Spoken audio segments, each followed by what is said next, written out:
Hello and welcome, Patreon-sponsored video time. This time I'm talking about If Anything Happens, I Love You, the 2020 animated short released on Netflix. Jacob Bielo requested that I do this a long time ago, and even though I'm currently not offering patron-requested videos as a perk, I am committed to getting through all of my backlog of previous obligations. Just kind of slowly working through those. So yeah, this anime short, where to start? It's definitely not one you watch if you want to feel good about life or happy in general. I guess I want to start off by saying that I'm continually astonished and amazed the breadth of stories and ideas that animators can convey through non-spoken dialogue and just non-verbal communication. Like, it's so cool to see all the things that can be expressed with maybe just a backing soundtrack of music, maybe a song here or there, but otherwise just Foley, just people moving about and the sounds of that, and how creative use of that can really change your experience. Like, it's so cool. I do think the sound effects and the music, or lack thereof in certain aspects, really heighten the experience of watching the short film. In the beginning, there's just no sound other than the two characters eating. It really gives a sense of there's something missing here. And as the shadows depict, what do you want to call it? The overlay, the haunting of the fights they've been having, it really gives a sense of like something is terribly wrong, and these two characters don't know how to move on from it. And the shadows especially are great. They're used in so many different ways. In the beginning, they're used to give us an idea of what the mom and dad's relationship has been like in recent times. Then they're used to show the characters remembering their past interests and things they used to love, but then contrast that with how the characters are now and how they feel like empty, that they just don't have that same interest anymore. And then the shadows are used to help explain what exactly did happen, what is the missing element, which, as we learn, is their daughter who was killed in the school shooting.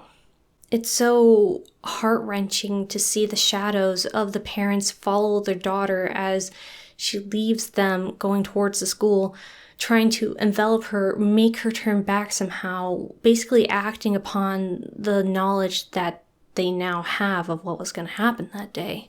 Seeing the shadows as well, just acting out the happiness, like the thing that was lost, their time with their daughter.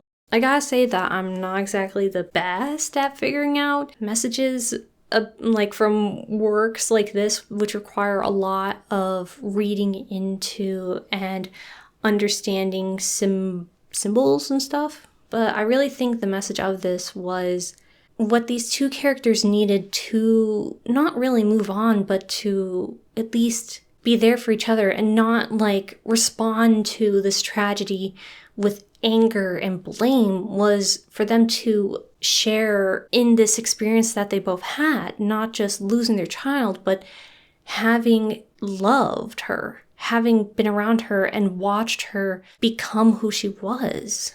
All the time spent helping her grow and everything that goes into that. They could help each other in a way others couldn't because they have such a shared experience. They know what each other is going through, and they could use that to be there for the other person. And it's clear that the parents still love each other, they just don't, they're struggling. They don't know how to respond to this. And there's no real right way.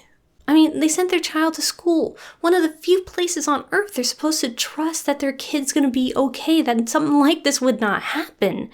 And it did anyways.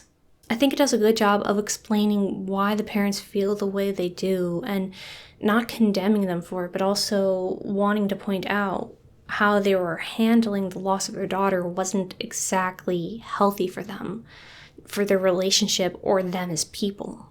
I think it does a good job of depicting what loss can sometimes do to a person. Everything feels hollow and empty.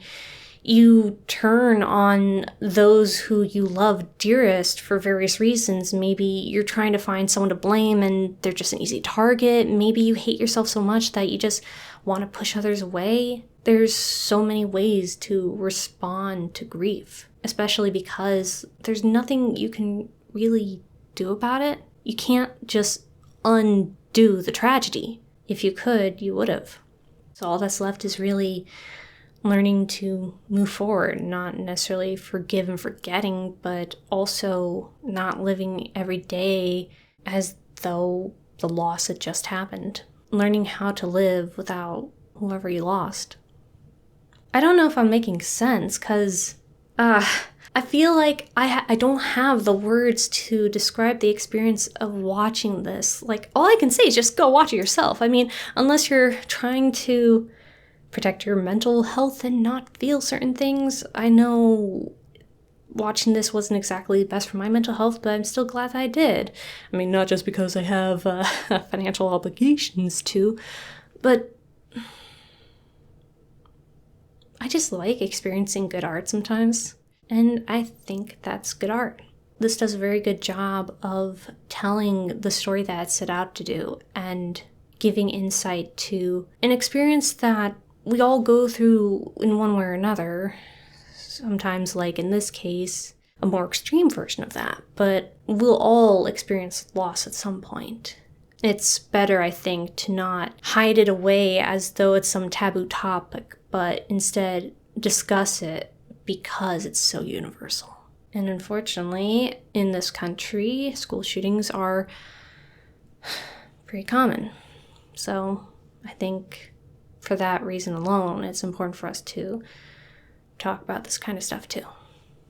But yeah, I think I'm gonna leave that at that. I'm gonna go try to pep myself up somehow. Thank you very much, Jacob Bilo, for requesting and paying for this video. I don't mean that sarcastically at all. Thank you very much. Maybe one day I'll reopen the perk for Patron requested videos. At this point, not yet. But if you still want to check out my Patreon, I still give you access 2 days in advance to videos I'm working on. You'll have access to all the scripts that I have and didn't lose when I lost my hard drive. And I also do a here, there, semi-regular NotAVampyre Lately podcast talking about updates with me. Patreon.com/NotAVampyre.